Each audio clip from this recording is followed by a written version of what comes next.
in rural spots getting close to freezing. But you can already see out towards the west this next system starting to push its way in. That'll start to increase the cloud across the sky, so a hazy sunny start, but quickly turning quite cloudy. And I think as we go into the afternoon on Sunday, we will see that wet weather pushing in across Scotland. Notice it bumping into the colder air, could give some hill snow as well. And later on, we will see those winds turn very strong once again, where warnings remain in place for Sunday. We'll keep you updated with the latest. Bye-bye.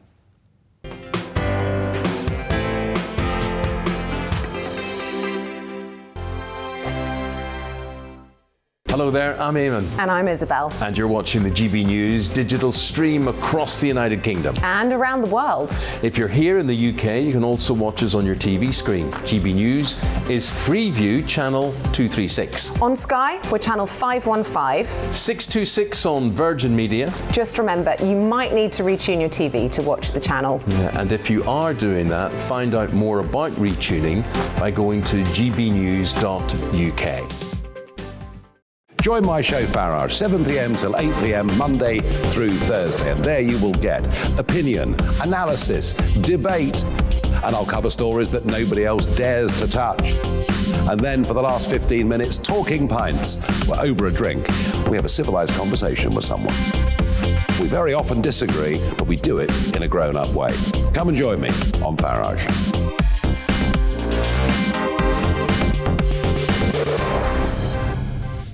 I'm Dan Wootton. Join me Monday to Thursday from 9 to 11 for the feistiest and most fun news debate on TV, where free speech reigns. I'll bring you a sharp take on the day's biggest stories, bombshell newsmaker interviews, and A-list guests. And I guarantee you, no spin, no bias, no censorship, and no reason to go to bed. That's Dan Wootton tonight, Monday to Thursdays from 9 on GB News. Hello there, I'm Eamon Holmes. And I'm Isabel Webster. And we hope you can join us for Breakfast with Eamon and Isabel. You make me laugh out loud, belly laugh. Is that important first thing in the morning? Yeah, absolutely. And there's me trying to be deadly serious. News is a serious business. Yeah, I have to rein you in sometimes. Well, it doesn't stop us laughing at it. It doesn't stop us having an opinion on what's going on. Yeah. And it certainly will not stop us reflecting what you think. Weekdays from 6 to 9:30 on GB News.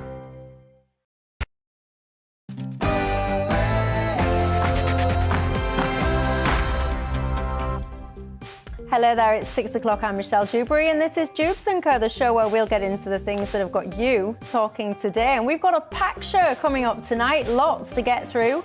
Lord Frost, the former Brexit minister, has said that Boris Johnson needs to sack all the neo-socialists, the green fanatics and the pro-work crowd in Downing Street in order to reset his premiership.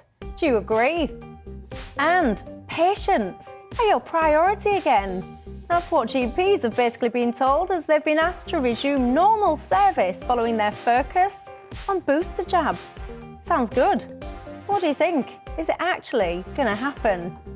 And if you've been affected by the healthcare vaccine mandate, I've got a lawyer coming on to answer your questions about what to do next as part of our Outdate the Mandate campaign. And it seems that the police really should have better things to do than investigate passes from about 2 years ago right now, because they are currently solving the lowest proportion of crimes ever. Just 6% resulted in a charge last year. And I wonder, are you a bit of a snob? And if so, how so? What are the things that you really cannot bear? I'm fascinated to find out. All of that to come, but first, the latest news headlines.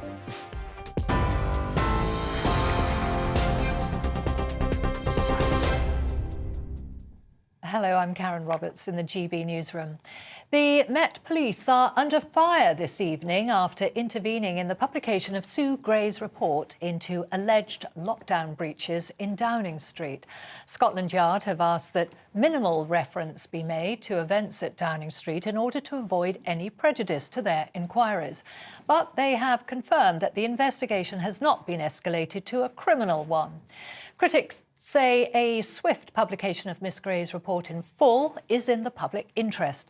Labour leader Sir Keir Starmer says it's becoming too much of a distraction. got a criminal investigation into the behaviour of the Prime Minister and what went on in Downing Street. There are bound to be process issues along the way, but this is caused by one thing, and that's the behaviour of the Prime Minister. And the net effect is that whilst people are struggling with their bills, he and his government are paralysed with these investigations and allegations of what they've been up to in breach of the rules. The Russian president has told his French counterpart that Moscow's main security concerns over Ukraine have not been addressed. Vladimir Putin held talks with Emmanuel Macron earlier, following the US and NATO's response to Russia's proposals. They include a request that Ukraine will never be allowed to join the group. That as the Kremlin sent its strongest signal yet that it is willing to engage with the US and reiterated it doesn't want a war. Meanwhile, British companies are being warned to strengthen their digital defences following malicious online attacks in Ukraine. The National Cybersecurity Centre says the incidents bear the hallmarks of Russian activity. No current threats have been identified in the UK, but guidance has been updated to ensure businesses stay ahead of potential threats. NATO Secretary-General Jens Stoltenberg warned that the West must be prepared for different forms of Russian aggression against Ukraine.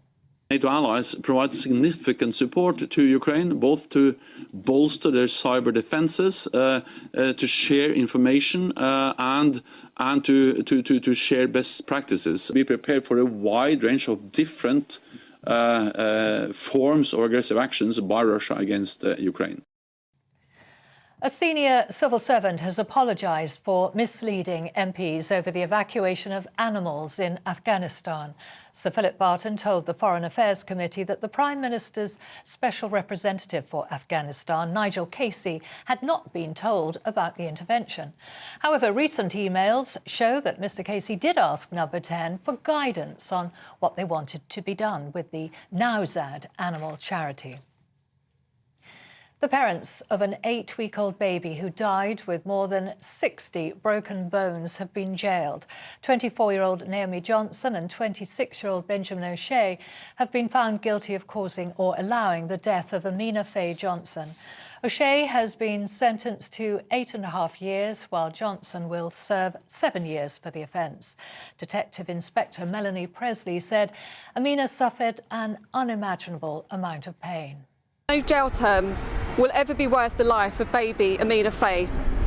It is difficult to speak of justice in a case like this. However, I hope that today's sentence is a clear message that these children mattered. This is a truly heartbreaking case that has touched all of us who have worked on bringing O'Shea and Johnson before the court for their monstrous crimes. 7 men have been jailed for a combined total of 60 years for multiple firearms offences. Metropolitan Police recovered several weapons in the operation against the Essex-based organised criminal gang. The men were sentenced at Southwark Crown Court after being found guilty of supplying illegal guns and ammunition to criminals in the South East. Meanwhile, in the US, a bridge has collapsed in the city of Pittsburgh, sending a number of vehicles, including a bus, into a ravine. It happened just hours before President Biden's planned arrival at the city to press for his $1 trillion infrastructure bill, which includes bridge maintenance. Authorities say 10 people sustained minor injuries when the structure collapsed earlier this morning. The government's pledging to officially recognise British Sign Language after a new bill had an unopposed second reading in the Commons. It's hoped that the legislation will improve access for deaf people and promote signing during public announcements.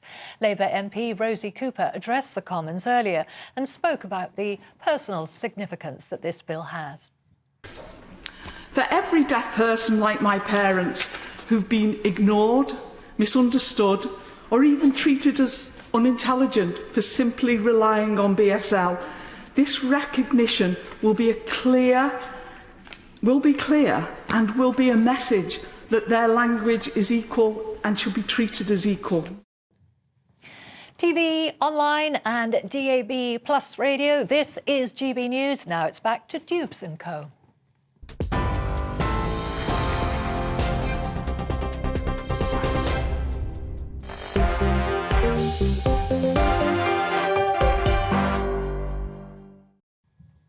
Thanks, Karen. That's always my favourite handover. I love the Dewbs and Co. Always so sophisticated. I love it. And I've already had someone on the Twitter get in touch with me. I've asked, what don't you like? What annoys you? And someone's already said, sorry, Michelle, but I cannot stand most northern accents. Well, there you go. That told me. Anyway, keeping me company until 7 o'clock tonight, my panel, Alex Dean, a PR consultant, Mer Lovett, who's a writer and researcher, and Labour councillor Pimana Assad.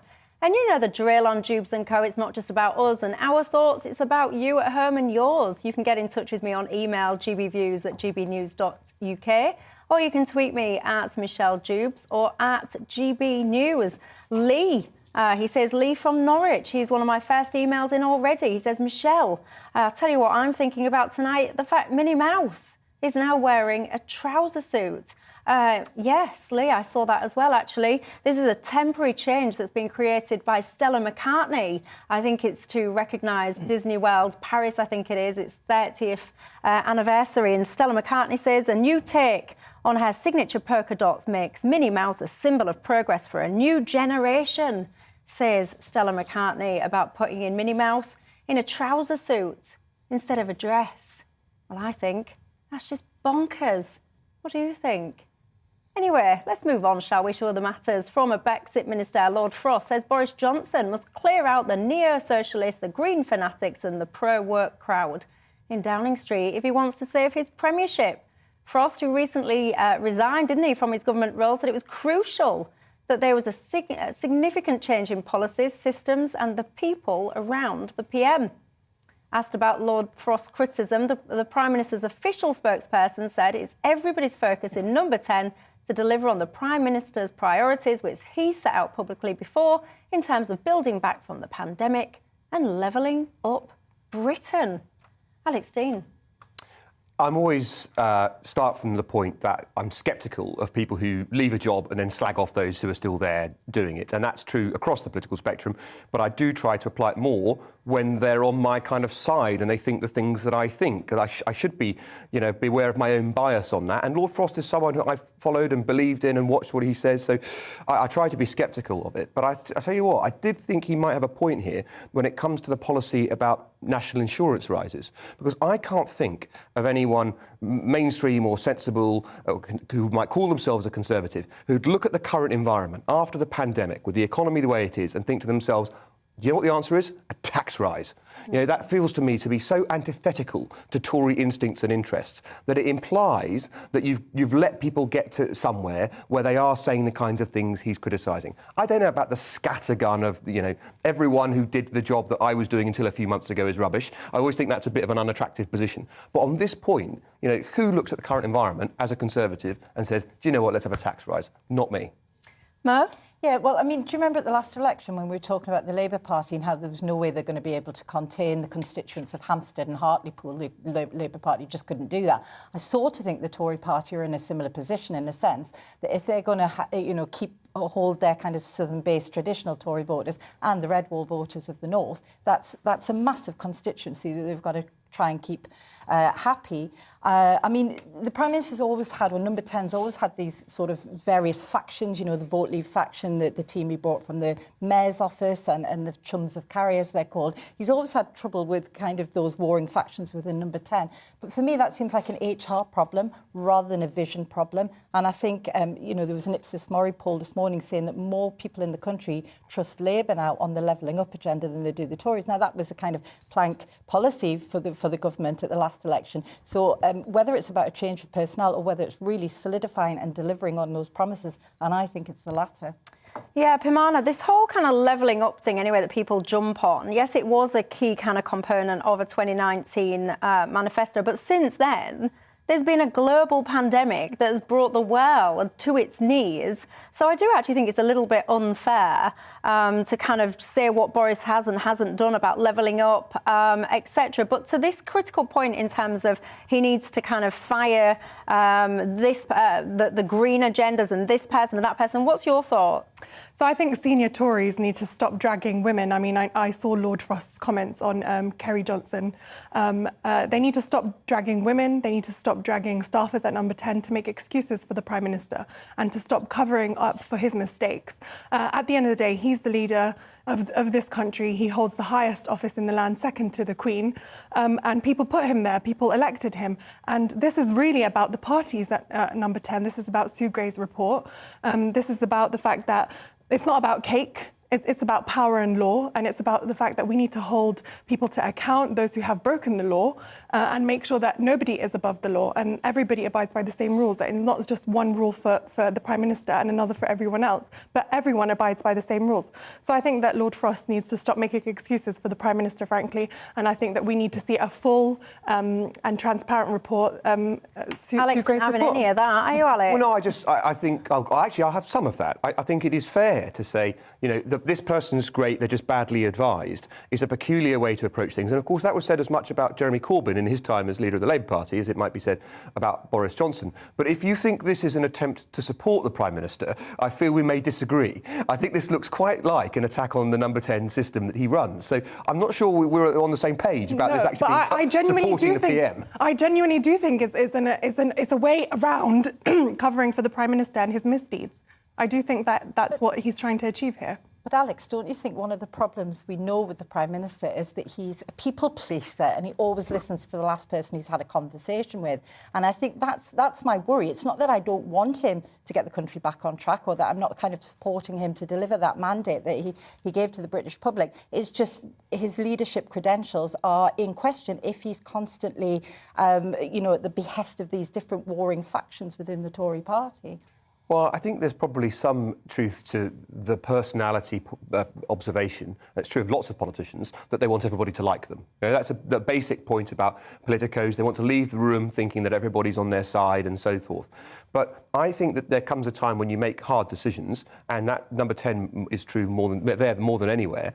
And I think this PM actually has made some big decisions about COVID and so forth, not locking us down before Christmas, as he was urged to do, which people now deny they suggested, coming through as we have done more positively than many of our continental neighbours. I think he's made some big decisions, and that was in the face of some people who really didn't like it. So actually, I'm not sure I accept that one either. Well, Nigel's been in touch on the email saying, yes, I agree with the noble lord 100%. It needs someone to go through all the staff of number 10 like the flail of God and then to carry on through the rest of the civil service. He says, drain the swamp.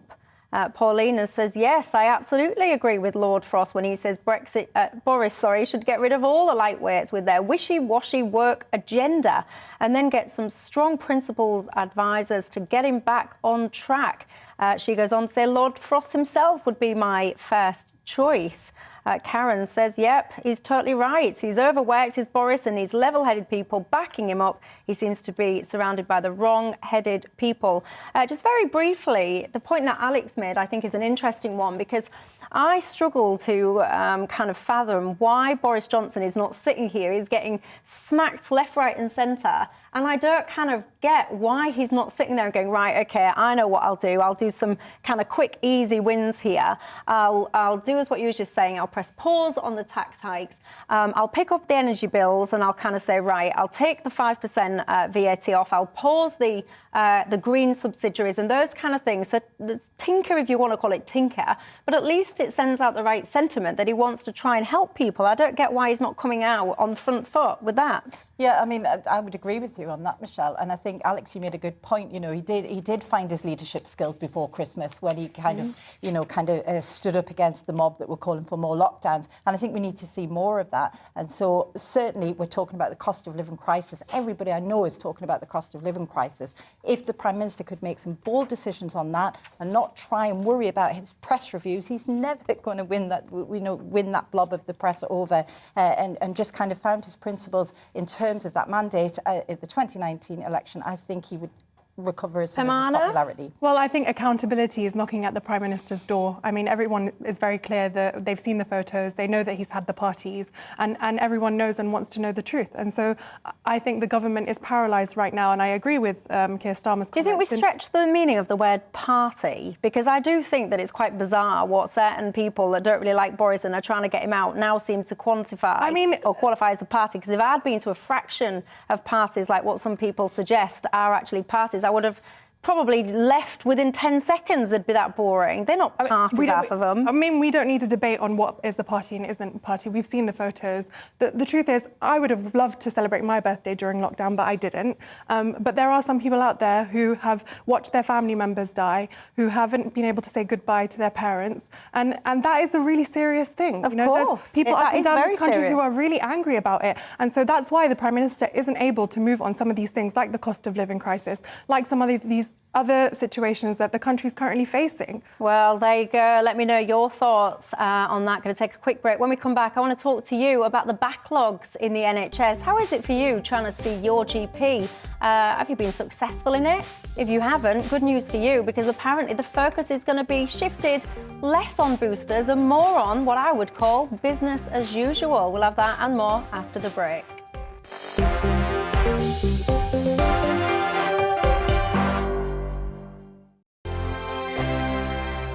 Hello there, I'm Eamon. And I'm Isabel. And you're watching the GB News digital stream across the United Kingdom. And around the world. If you're here in the UK, you can also watch us on your TV screen. GB News is Freeview channel 236. On Sky, we're channel 515. 626 on Virgin Media. Just remember, you might need to retune your TV to watch the channel. Yeah, and if you are doing that, find out more about retuning by going to gbnews.uk. Join my show Farage, 7 p.m. till 8 p.m. Monday through Thursday, and there you will get opinion, analysis, debate, and I'll cover stories that nobody else dares to touch. And then for the last 15 minutes, talking pints. We're over a drink. We have a civilised conversation with someone. We very often disagree, but we do it in a grown-up way. Come and join me on Farage.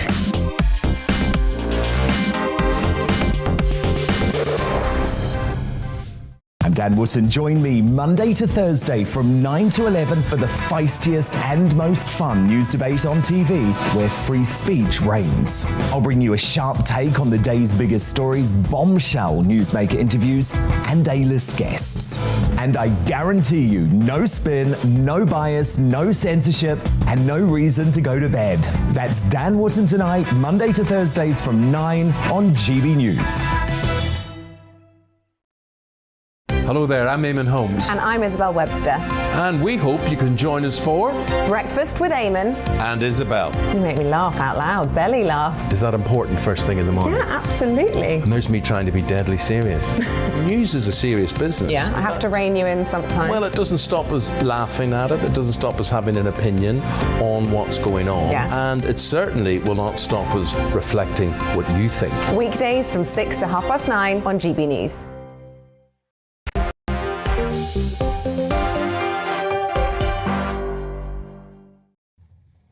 Hello there, welcome back to Dewbs & Co with me, Michelle Dewberry. I will give you a brief reminder of who my panel is tonight, because I know that lots of you are listening on the radio, not watching. So good evening to you. Just a quick reminder, obviously myself, Michelle Dewberry, then you've got Alex Dean, who's the PR consultant. You've got Mo Lovett, who's the writer and researcher, and Pimana Assad, who is a Labour councillor. So that's whose voices you can hear, hopefully speaking sense to you tonight. Also, let's move on then, shall we? The NHS backlog. I mean, we talk about this quite a lot on this programme. But as we all know, during COVID, it has been, for many anyway, nigh on impossible to get through to a GP with a face-to-face appointment anyway. And that was made worse, wasn't it then, by the national mission to focus on the rollout of the booster jabs above pretty much all else, really, let's face it.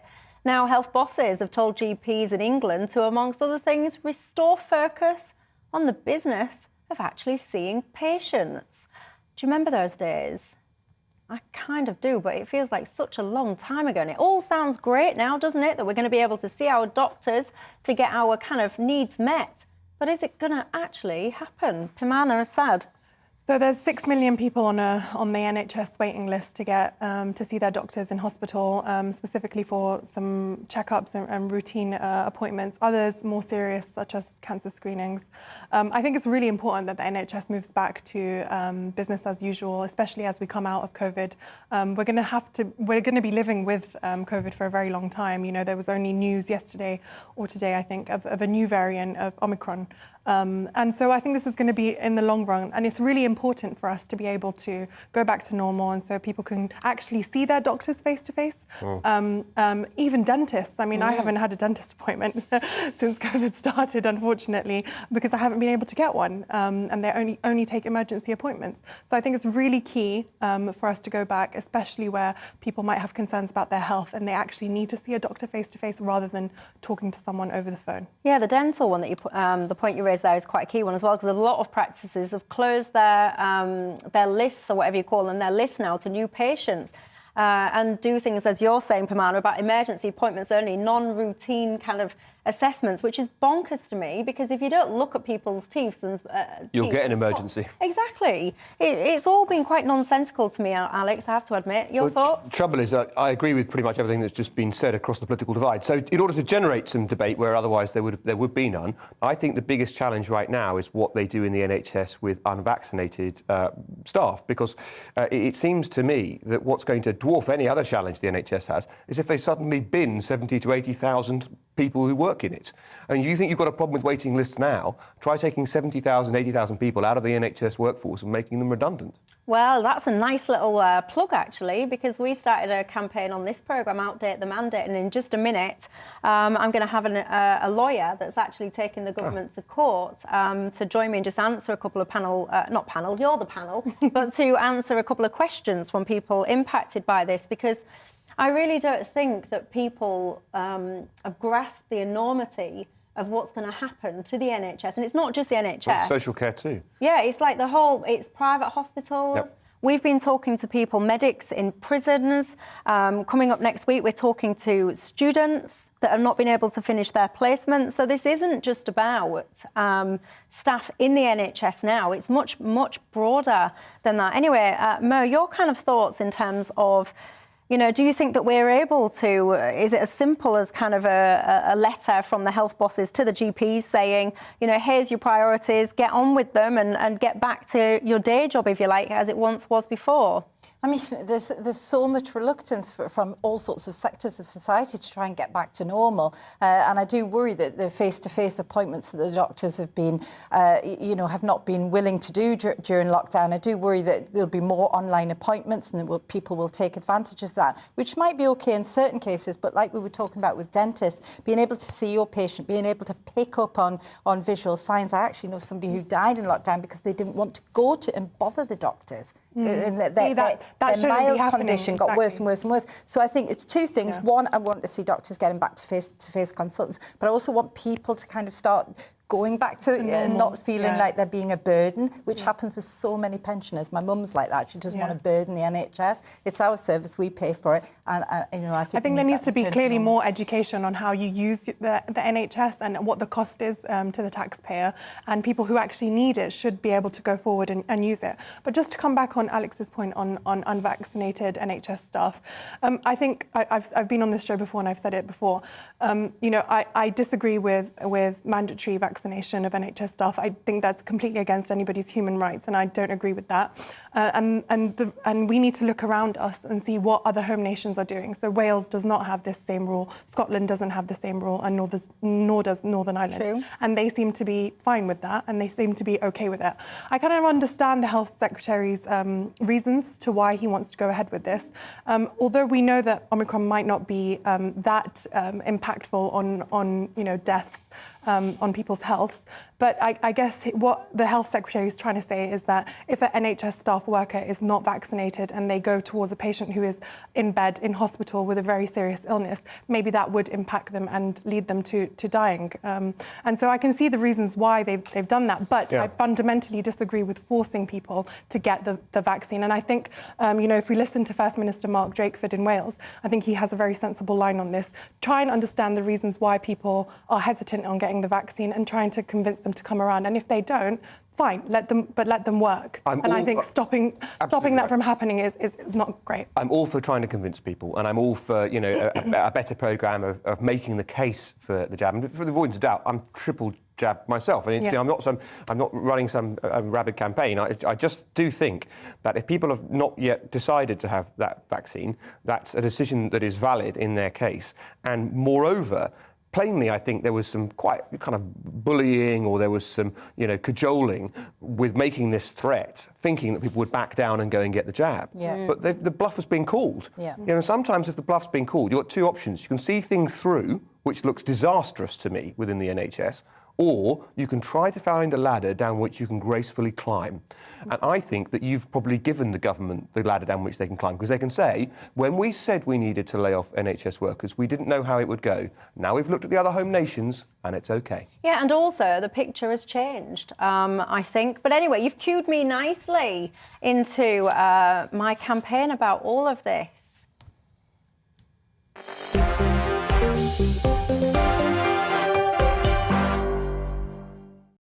So yes, if you are indeed a regular viewer, you will know what we do on this show, Outdate the Mandate. That's a campaign that we launched last week because I really feel quite passionate about this topic. We're going to lose so many people in the NHS because of this mandate. And as we've just been discussing, life has kind of moved on. The situation has moved on since all of this was first introduced. Now, an interesting development happened on this story yesterday. It was announced actually on this channel. The government's legal action is now being taken against the government by a collection of claimants. And joining us now is the lead solicitor on this action, Stephen Jackson. Good evening to you, Stephen. This was a development you announced yesterday, wasn't it? You're taking action, or you've commenced action against the government about this policy. Briefly, if you will, just tell us more. Well, we are challenging the policy, the mandate. We're saying it's unlawful and it should be stopped now. It's not reasonable, it's not rational, particularly at a time when we have this Omicron variant. And frankly, the vaccines don't work against it. That's from the words of the Secretary of State himself. So that's what we're doing. And we have the fabulous Dr. Steve James, the chap who had a nice conversation with Sajid Javid at the hospital. He's leading it with a series of other claimants who are representative of the workforce generally in the health sector. So that's what we're doing. Now, lots of people have been contacting me since I launched this campaign last week, telling me their stories. Many of them, Stephen, have been in contact, and I've actually received some today, letters that they've got from their employers, because whilst the deadline comes into force on the 1st of April, if you work that back, the deadline for the first jab is actually the 3rd of February, which is next Thursday. Lots of people have been given a deadline by their employers to disclose their vaccination status by Monday, so the 1st of February. Lots of people are asking me to ask you, what do they do in this situation? They genuinely don't know. Do they have to disclose their status? Do they have to respond to these letters, these meetings, etc.? The short answer is no, they do not have to disclose their status. That is still their personal medical information, and there's no law that requires them to do it. What is happening is simply a lot of pressure from the employers. Now, to be fair to them, they're being told that from 1st of April, there may be this new rule whereby people have to be vaccinated, and they are trying to plan. And that's fair enough. But the rules at 1st of April do not mean that people's employment automatically comes to an end. The employer has to take steps to serve notice to dismiss people. So when it comes to 3rd of February, for example, when they're planning, they have to assume, perhaps, if they're not told someone's vaccination status and they don't have evidence to say that they, or some information to say they will be vaccinated, then it might be fair enough for them to assume that they're not and plan on that basis. But then the employer still has to go ahead and serve notice for dismissal. Now, that's for the employer's risk. The more people, frankly, who do not say what their status is, the more difficult it becomes for employers.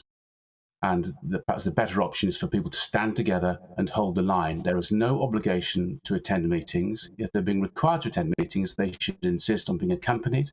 And for that end, there's a very good idea is to join the Workers of England Union. I should mention here very briefly, Michelle, there has been an attempt yesterday to smear the Workers of England Union to suggest that they are not a proper union. They are registered.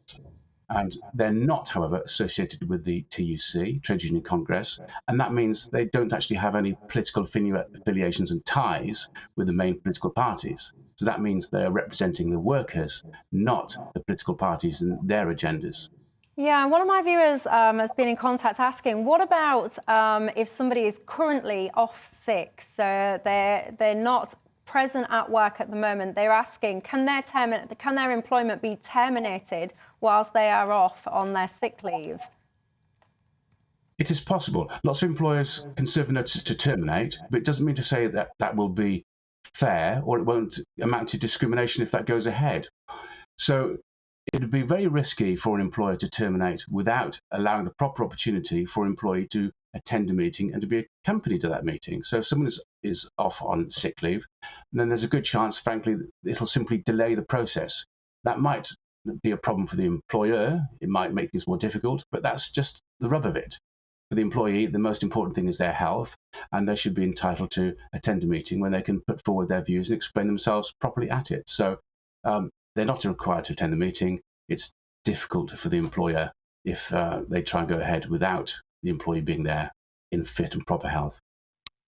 And my very last question, briefly, another one that's just coming in as I'm talking to you. Someone's asking, they have resigned over this matter because they found it too stressful in their own words. They wanted to write a letter to their employer explaining that was the reason why they'd resigned, but they're frightened to do that in case their employer gives a bad reference to their next employer because of that. Any brief words of advice to that viewer?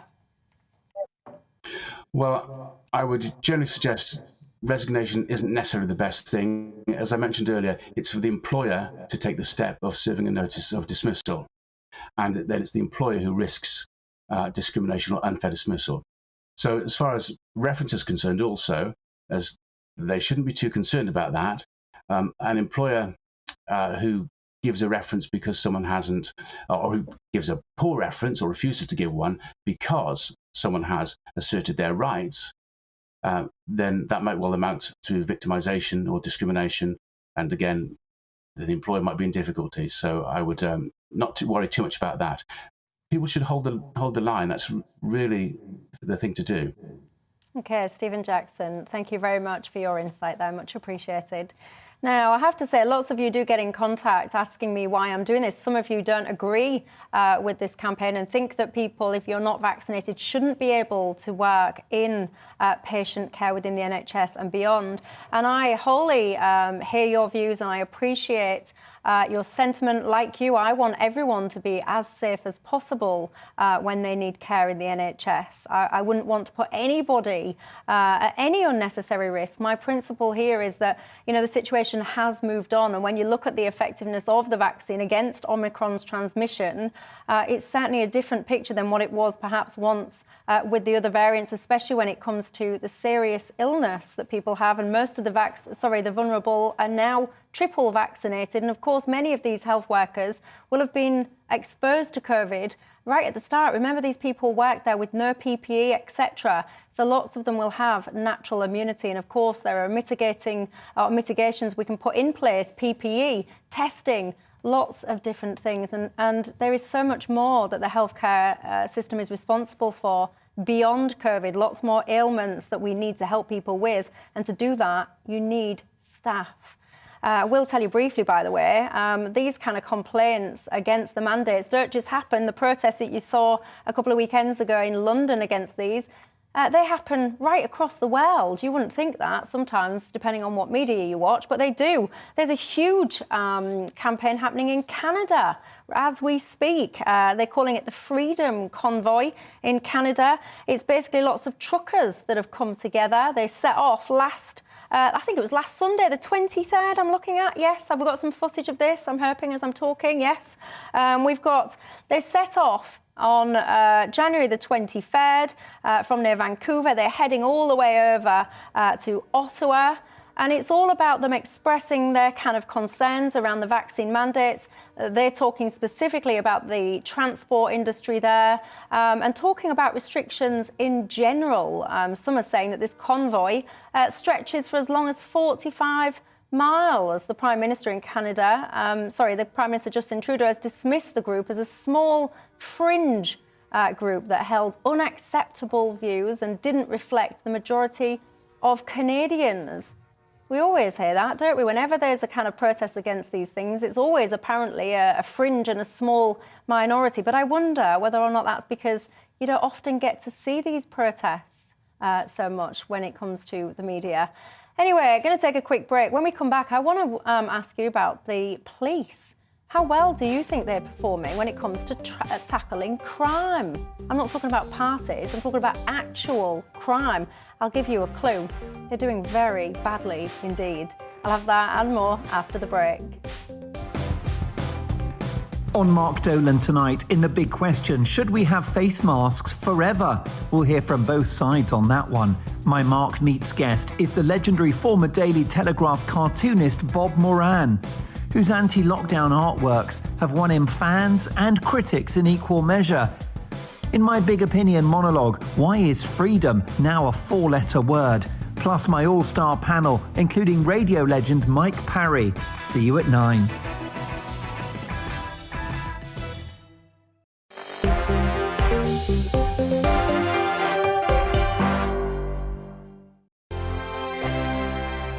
Hello there, I'm Eamon. And I'm Isabel. And you're watching the GB News digital stream across the United Kingdom. And around the world. If you're here in the UK, you can also watch us on your TV screen. GB News is Freeview channel 236. On Sky, we're channel 515. 626 on Virgin Media. Just remember, you might need to retune your TV to watch the channel. Yeah, and if you are doing that, find out more about retuning by going to gbnews.uk.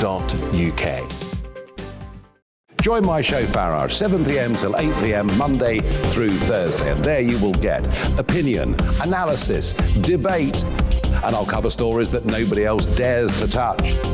And then for the last 15 minutes, talking pints. We're over a drink. We have a civilized conversation with someone. We very often disagree, but we do it in a grown-up way. Come and join me on Farage.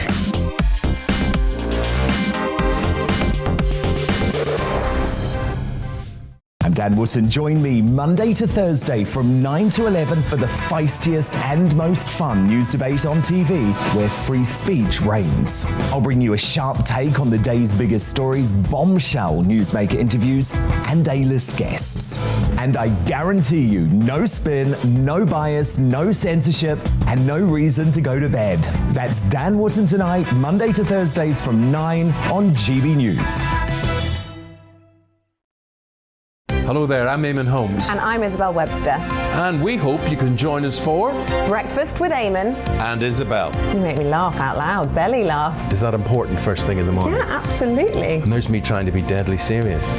News is a serious business. Yeah, I have to rein you in sometimes. Well, it doesn't stop us laughing at it. It doesn't stop us having an opinion on what's going on. Yeah. And it certainly will not stop us reflecting what you think. Weekdays from 6 to 9:30 on GB News.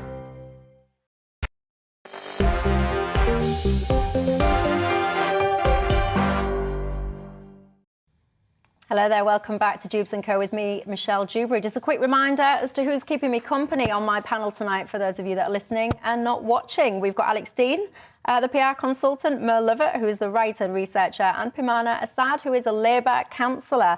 Lots of you guys getting in contact with some of those last topics. The vaccine mandate one is one that certainly seems to divide my viewers on this programme, got to say. Barry says, I think the mandate is great news. Why? Because after the 70-odd thousand people get sacked or leave and the NHS doesn't collapse, he reckons it'll illustrate how much waste and profligacy there is in the political football, he says, that is the NHS. That's Barry's view. There you go. Trouble with that, Barry, is you don't know who's going to get dismissed. They're not necessarily the people you'd want to go. This is a very good point there from Alex. Albert says, no vax, no job, simple. NHS staff who have not been vaccinated will be taking up valuable beds when they get COVID. You see, that's interesting there, Albert, because the argument you're making there is you want them to have the vax in order to keep themselves safe and not use a bed. But that's not the argument of the government. The government is pushing this mandate, it's saying, to try and reduce transmission and keep patients safe. But as I'm trying to explain, you know, there's other ways of reducing transmissions, natural immunity, PPE, testing, all manner of things. And the vaccine isn't 100% cast iron guarantee that it stops transmission anyway. Vaccinated people can still transmit COVID. Rax says all these health professionals have had to have various vaccines. Many of them have had things like hepatitis vaccines, but they are the fanatics that are refusing. Why would they accept other vaccines and have such an issue with this one? I know the answer that many would give to that because they email me and tell me the Rax, and what they'll say is lots of them are concerned about the little amount of long-term data, they would say to that. If Pat says if everyone in the country refused to have the jab, what state would the NHS and the country be in now? I have to say I could spend the rest of my show reading out the comments because there are so many on that one. But for now, I shall move on to something else. I want to talk to you about the police and specifically about how well they are or are not doing when it comes to solving crime. Because official figures from the Home Office have now been released and they show that the police are solving the least amount of crimes on record. Only 6% of all crimes ended in a charge from September 2020 to 2021. That's the equivalent of just 1 in 17 crimes being solved. Meanwhile, stats also revealed that sex offences have soared and are now the highest on record.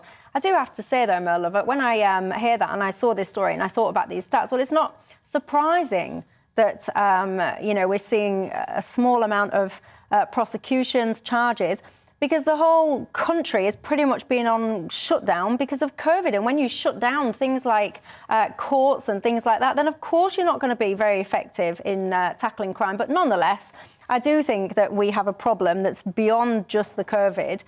What's your thoughts? Well, I mean, you're right. You can't prosecute actual crimes if you're busy taping up park benches and rocks and for people to sit down on and all the rest of it. It has been a bit of a farce, hasn't it?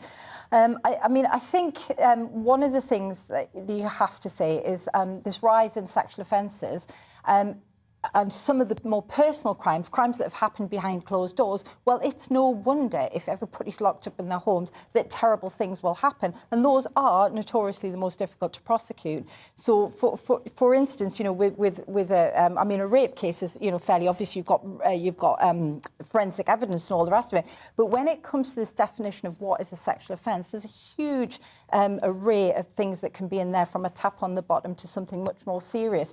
And the problem that you've got, they are notoriously difficult to prosecute. So there might be politicos and campaign groups who are saying, you must report, you must report. I've done it myself, actually, where you report something, but actually it's incredibly difficult to prosecute. So the fact that we're seeing a kind of increase in sexual offences that aren't being prosecuted is probably down to that very fact that it's incredibly difficult to get a prosecution. And that's in the nature of the crime itself. If you've got no eyewitness, it's a he said, she said, literally he said, she said affair, then that's incredibly difficult. But I think the other thing we've had criticism with the police about is that they seem to be much more focused on kind of speech offences than actual criminal offences. They seem much more keen on seeming woke and pursuing a kind of equality and diversity agenda than they do with actual material crime. And I think that they've got a real problem in that they're not they've become increasingly detached from their communities. In fact, criminology professor at Birmingham University has been quoted today as saying police officers have lost a tier of experienced officers and detectives who could extract intelligence from their communities, but they're so detached from their communities, they're not able to do that. Alex Dean? Yeah, I accept that some of that has been happening around speech offences and so forth, but I query the extent to which it's actually the police's fault. In Harry Miller's case in the High Court, when he won, and being offensive is not per se and must not be an offence, as he said on the steps of the High Court afterwards, the judge had two options. He could either say, with regard to what Miller had said about transgenderism and sex... Yeah, he was a former police officer, wasn't he? Correct. Just in case people are not familiar with that case. He was a former police officer that said a few things about transgender and got himself into trouble. And long story short, he ended up winning his case. He won his case. And I, like many others, watched and expected the High Court judge to say the police went too far. They went beyond their guidelines. They went beyond the rule. They didn't. The High Court judge said, though the police had executed the rules that they'd been given around this hate speech, woke agenda and going to people's houses and knocking on their doors and telling them, we know what you've tweeted and that you think that's offensive and so forth. There was there was a clear opportunity for the courts to decide that the police, this was a police off on the frolic of their own. And that was not the legal position. The legal position was that the police were following the guidelines they've been given, which in some ways is good, because if they've been executing the guidelines accurately, then we can change the guidelines and we can change the behaviour. Indeed. Just to put some context on some of these figures, by the way, 1 in 9 theft offences, that's 10, almost 11%, resulted in a charge in 2014 to 2015, but that had fallen to 4%. Below 1 in 2020 last year, and theft offences from vehicles or personal theft were even lower, at 1.3%. So 1 in every 77 crimes resulted there in a charge in that bracket. Turney sums it up quite nicely. He says, why would anyone bother ringing the police anymore? They're almost as hopeless, he says, as the NHS. I tell you what, Tony, there'll be some police officers watching this tonight, screaming at their screens, saying that they're trying their best. Pemana Assad. So I think obviously COVID has impacted the way that the police operate and the crimes that have been reported, and also criminal offences over the 2-year period. But I do think that we can't talk about this without remembering the cuts to the police. As a local councillor, I've seen the cuts to the police and therefore the cuts to their staff on the ground and actually feet on the ground in our local communities. There was a point in my own ward, my constituents only had 1 police officer that they could actually go to on issues that were happening in the local community.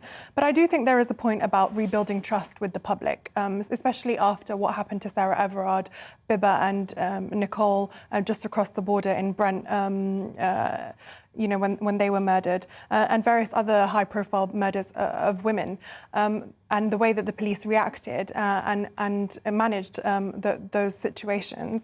I think there is a point here about the police rebuilding trust with the public, in that when a crime is reported to them, how do they react to that, and how do they go about trying to solve that crime? And I do think it circles back to this point about not having capacity in the police due to the cuts that the police have faced over the last 12 years. But isn't that just a bit too much of a simplistic argument, though? Because I hear that a lot. Whenever there's a problem pretty much anywhere, I often get told, well, it's because of a cut and I need more money. And if I had more money and I had more this, then there wouldn't be a problem. But is it really just about money? Well, I think it is about money, but it also is about the types of crimes and how you actually solve crime. I mean, it's really difficult. I mean, I have to deal with catalytic converter thefts at the moment. That's the biggest thing that's occurring across London. People going into, you know, lifting up cars and stealing the catalytic converters and running away. I was actually witness to that crime myself, and I took a video and a photo, forwarded that on to the police, and the police said, unfortunately, they usually have a number plate from a stolen car. They'll just remove that number plate, put on a different one. Really hard to track because there might not be CCTV cameras that can track actually where these cars have gone. And unless someone can actually identify the person, it's really hard for the police to catch the criminals. And so I think it's really difficult, and we have to try and understand that it's difficult to solve these types of criminal activity. Well, there you go. Moral of the story, more money, and keep your eye on your catalytic, what is it? Catalytic converter. Catalytic converter, there you go. Keep your eye on that. I should know what that is because I, once upon a time, did a car maintenance course, but clearly I wasn't very good at it. Anyway, let's move on, shall we? I think this is actually quite good, this next story, because the UK could have a new official, an officially recognised language in the form of British Sign Language. This is used, by the way, by over 250,000 Brits a day. The language would have the same rights and protections as Welsh and Gaelic. This is a private member's bill introduced by Rosie Cooper, which aims to improve accessibility for deaf people and would see the promotion of BSL when making public service announcements, etc. I mean, surely, I was about to throw it over to the panel, but surely all of us would agree on this, that this can only be a good thing, and I would perhaps question why it's taken so long. Alex Dean? Yeah, I also think that British Sign Language is a very interesting soft power cultural export, because it's not just spoken, it's not just used in the UK. British Sign Language is one of the great, there are others of course, but it's one of the great methods of signing in language. And the fact that people speak English all over the world means that it got a head start. But this is something that people have taken from the UK and use elsewhere, and I think we should be rather proud of it. Yeah, so hopefully all this gets passed. Ladies, anything to add on this? Well, I mean, it's interesting though that sign language there are variations across the world, but even like American and British and Australian all have a slightly different, but I think, you know, as we can understand Americans and Australian accents, I think there's some similarity. But yeah, I mean, it's quite a poetic language as well. I think perhaps we could all do more to kind of learn it. I think it's a really good move, actually, and I think more of us should be trying to learn sign language in order to communicate with those. Well, I'll tell you what we all should do as well, because it's great that we're all focused on sign language, etc. But what we all should do when we're talking about things like sign language is also remember that when we all sit here talking about how masks are harmless, etc., I'm sorry to digress, but I can't help myself, we should also spare a thought, actually, for people that are deaf or hard of hearing and rely on things like lip reading and facial communication in order to interact, because I can promise you, having people's faces concealed for hours on end, it really does make it quite hard for people to be able to communicate often. And I do like to call that out because it's something that is very important and often gets overlooked. Anyway, I asked you at the start of the programme, didn't I, in terms of are you snobbish? Is there anything that gets on your nerves? Anything that you really, really do not like? I'm just trying to scroll through all my things and find it, because it really did make me chuckle. The first one that I got, Pat, messaged and said, if I'm being honest, I suppose I can be a bit prejudiced, Michelle, about people who love shopping in Greggs. I love shopping in Greggs. Oh, well, Pat won't like you, Alex. Pat won't like you. This has been discussed quite a lot today, because people have been on, I think it was a blog somewhere or something, pointing out some of the things, the opinions that they don't like. So people wearing pyjamas outside of the house. Apparently that's setting up their kids to fail, etc. So anyone on the panel, anything that you dislike? I mean, as a Geordie, Greggs is probably one of our best exports. I used to have a cheese. You're proud of Greggs? Lunch every single day till I found out it's got 2,000 calories. It's kind of basically your daily intake. It's funny, some of these comments, you know, sort of looking down on other people or snobbish, and some of the language like anyone dripping in gold or designer clothes is vulgar and chavvy. I mean, it's kind of like the language they use. It's about what you like and don't like, I guess, because I have a thing for people who don't wear socks with their shoes, you know? Yeah. I don't like that. Unhygienic. Yeah. I think it's trendy. But would someone consider that snobbish? You've not got socks on with your shoes. No, I haven't, but I'm a girl. Oh, but that's okay. Oh, right. They're the different type. Shame you there, I have to say. It's a strange article, though, because it pushes together all the things that they say people might be snobbish about. It runs all the way from people who like talent shows on TV, which might be a guilty pleasure you turn on or off, or you could get interested in a programme, to people who have a face covered in tattoos. These things are not the same, right? You can disguise your interest in talent shows and be fine about it, and no one ever knows. Whereas facial tattoos are relatively hard to, well, I suppose you could wear makeup every day, but relatively hard to disguise and to distinguish out. So they're pushing all these things together and saying that's snobbery if you don't like these things. But I think what's really interesting, you know, some of that kind of head-to-head designer kind of sports gear with all the jewellery is seen as chavvy in a certain context. But actually in Los Angeles, people are going around in the Juicy Couture jumpsuits with lots of jewellery, and it's exactly the same fashion, but it's different in different contexts. Yeah. One is seen as like you're very wealthy, another one's seen. Well, I think the conversation about the pyjamas, for example, I mean, I grew up on a council estate and I used to see people walking around in their pyjamas all the time, and that was normal. So I wouldn't look down on anyone who decided to do it. The question I would have is, do you go home and then sleep in the pyjamas? Well, I used to, when I was a teenage girl. I've obviously evolved now, but you talk about dripping in gold, and I remember I was absolutely dripping in, I think it was Elizabeth Duke, I might be wrong. Available at Argos, so it was. Other good stores that exist, of course. And I used to have about 17 earrings. St Christopher's, I think they were called at the time. I was dripping in all obliged to share of these photos things. afterwards on social media. I will try and find some pictures, but I used to don the sportswear that you're talking about, and I was proper dripping, I will say, in, yeah, I'm sure it was Elizabeth Duke, I'm sure it was an Argos. You're right, it was. Bev has got in touch. No, I think I've just done you, Bev. Someone else, I've lost your name now because I'm scrolling frantically to try and get as many socials as I can. Someone else here said lawns, what they don't like, they judge people based on whether or not they've mowed their front lawn. Apparently, that's where judgment is coming in, so be careful. You don't want to be judged by whoever that person is. I can't find your name now, but if you've got a lawnmower, get it out this weekend. No excuses. You don't want to be judged, do you? Right, that is all we've got time for. Thank you so much to my panel, Pimana, Mo and Alex. Really enjoyed your company. Thank you at home for your company. Have yourself a fantastic weekend, and I'll see you on Monday, 6 o'clock until 7 o'clock.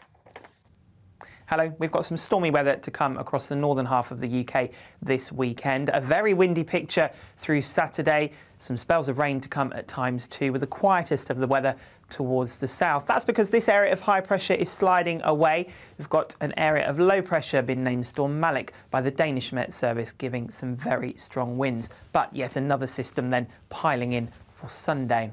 A lot of cloud in the sky overnight tonight. Temperatures, if anything, rising a little bit through the night with all that cloud around. But it's across western Scotland where we'll see the rain piling in, turning heavy and persistent. We could see up to 80 millimetres of rain here with some strengthening winds towards the end of the night. But look at our